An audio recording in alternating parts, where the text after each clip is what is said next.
Video like जरूर कर लीजिए और ऐसे वीडियो लगातार फ्री में पाने के लिए चैनल को तुरंत सब्सक्राइब कर लीजिए और बेल आइकन को जरूर टैप कर लीजिए ताकि आगे भी सारे वीडियो आपको मिलते रहे। यूट्यूब में फॉलो करते हैं तो प्लीज ये वाला फ्री टेलीग्राम चैनल जरूर ज्वाइन कर लीजिएगा। सारे नोटिफिकेशन सारे अपडेट यहीं पे आते हैं, ध्यान रखिए।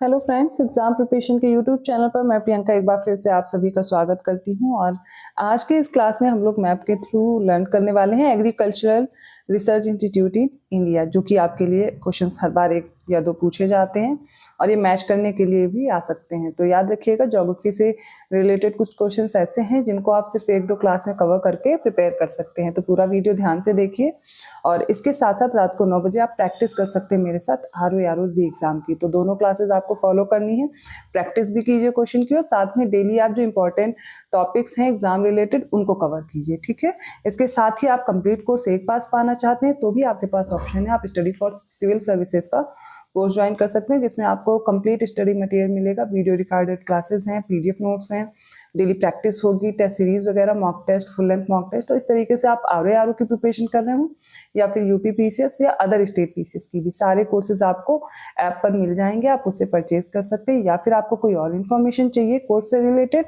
तो आपको डिस्क्रिप्शन बॉक्स में मैंने नंबर प्रोवाइड किया, आप उन पे कॉल या मैसेज करके इन्फॉर्मेशन ले सकते हैं। इजी है। या अदर कोई इन्फॉर्मेशन चाहिए तो आप कमेंट करके पूछ सकते हैं, मैं आपको इन्फॉर्मेशन प्रोवाइड कर दूंगी, ठीक है। अगर वीडियो अच्छा लगे तो प्लीज़ लाइक जरूर कीजिएगा, अपना सजेशन जरूर बताइए आपको क्लासेस कैसी लग रही हैं। पूरा वीडियो इसलिए आपको देखना है। तो चलिए बिना देर के आज की क्लास स्टार्ट करते हैं। सबसे पहले देखिए, एग्रीकल्चरल रिसर्च इंस्टीट्यूट में हमें स्टेट वाइज देखना है और किस लोकेशन पे कौन सा रिसर्च इंस्टीट्यूट है, और इस मैप में आपको वो सारे एक ही जगह मिल जाएंगे। तो स्क्रीनशॉट लेना है तो 1 मिनट रुक जाइए। तो ये पूरा मैप है लेकिन विजिबल नहीं होगा, आप स्क्रीनशॉट लेकर के जूम करेंगे तो आपको दिखेगा और मैं एक एक स्टेट का आपको दिखाती चलूंगी, ठीक है। तो सबसे पहले शुरू करेंगे जम्मू कश्मीर से, जहाँ पर श्रीनगर है।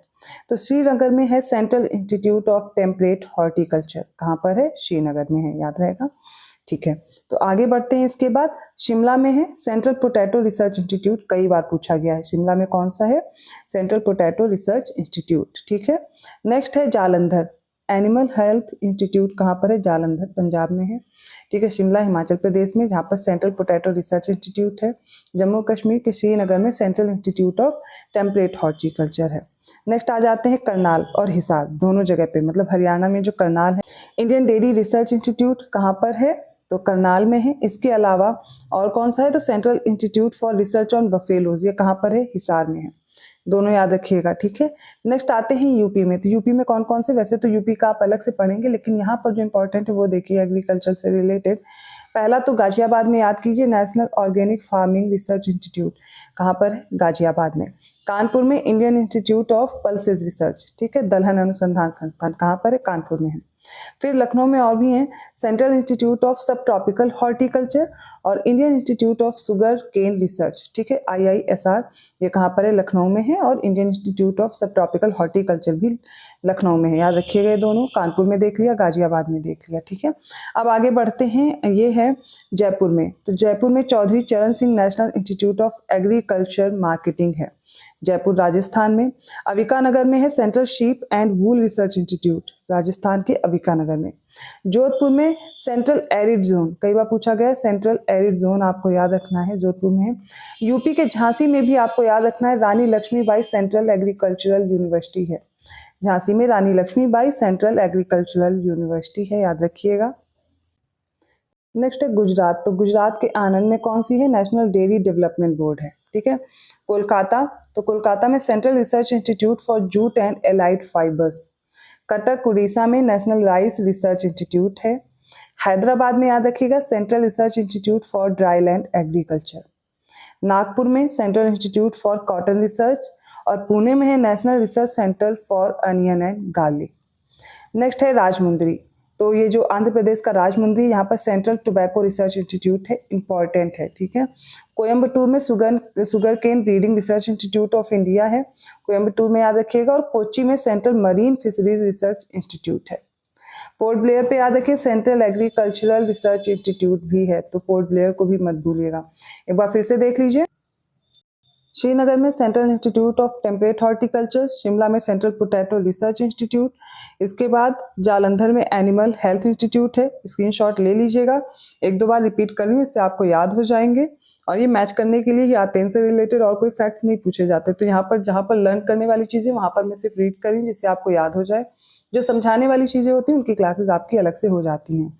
फिर करनाल में इंडियन डेयरी रिसर्च इंस्टीट्यूट है, central institute for research on buffaloes Hisar में है, गाजियाबाद में national organic farming research institute है, कानपुर में Indian institute of pulses research, Lucknow में आपको दो याद रखने, सेंट्रल इंस्टीट्यूट ऑफ सब ट्रॉपिकल हॉर्टिकल्चर और Indian institute of sugar cane research, Jhansi में Rani Lakshmibai central university agricultural university है, जोधपुर में सेंट्रल एरिजोन है, अविकानगर में central sheep and wool research institute है।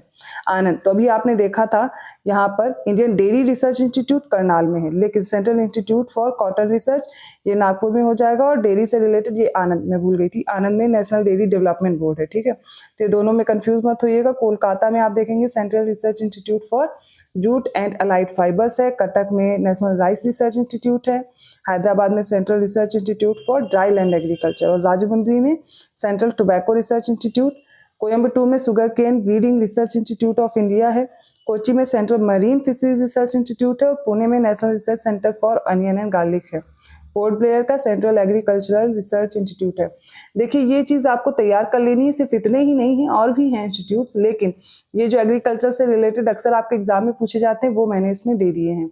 इसके साथ साथ मैं एग्रीकल्चर से रिलेटेड कुछ और भी चीज़ें बता दे रही हूँ, जैसे कि आपसे पूछा जाता है जेनेटिकली मॉडिफाइड क्रॉप्स के बारे में, जिसमें आपको GM मस्टर्ड याद रखना है, BT कॉटन, या तो जेनेटिकली मॉडिफाइड क्रॉप्स में ज़्यादातर आपसे BT कॉटन या फिर ब्रिंजल के बारे में पूछा जाता है। तो इसमें क्या होता है, मॉडिफिकेशन करते हैं जिसमें जो DNA होता है, ठीक है, वो जेनेटिक इंजीनियरिंग टेक्निक के थ्रू क्या होता है, चेंज कर दिया जाता है, मॉडिफाई कर दिया जाता है, और इसी को बोलते हैं जेनेटिकली मॉडिफाइड क्रॉप्स, जिसमें BT कॉटन काफ़ी फेमस है, आपको याद रखना होगा। अब इससे फायदा क्या होता है, तो देखिए जैसे कि डिजीज रेजिस्टेंस हो जाता है, एग्रीकल्चर की कोई क्रॉप है, अब जैसे BT कॉटन का एग्जांपल ले लेते हैं, तो इसमें मान लीजिए कोई डिजीज लगती है या और कोई बग वगैरह लग जाते थे, उनसे क्योर हो जाता है। ठीक है, फिर यहाँ पर क्या होता है, ग्रेटर टॉलरेंस इनमें डेवलप हो जाती है टेम्परेचर के थ्रू, या फिर सॉइल में अगर कोई सॉल्ट है या टेम्परेचर की वजह से या कोई स्ट्रेसेस है तो वो मैनेज करने की इनमें क्षमता आ जाती है। हाई ईल्ड होती, मतलब जो प्रोडक्टिविटी है वो बढ़ जाती है।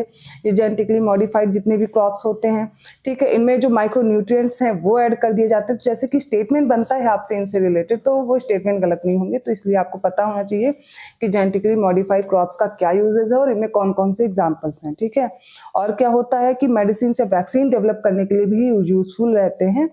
तो जो भी हर्बिसाइड्स या इनके खिलाफ क्या होते हैं, इनमें रेजिस्टेंट होता है।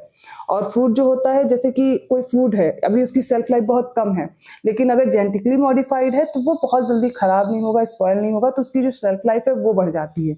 ये सारे फायदे होते हैं, लेकिन कुछ साइड इफेक्ट्स भी होते हैं। तो जब हम लोग जेनेटिकली मॉडिफाइड क्रॉप्स पढ़ेंगे उसके बारे में समझेंगे, एग्रीकल्चर से रिलेटेड और भी क्लासेस करेंगे। और जो भी बच्चे RO का एग्जाम दे रहे हैं उनके लिए इंपॉर्टेंट है एग्रीकल्चर वाला पोर्शन, आपको देखना है।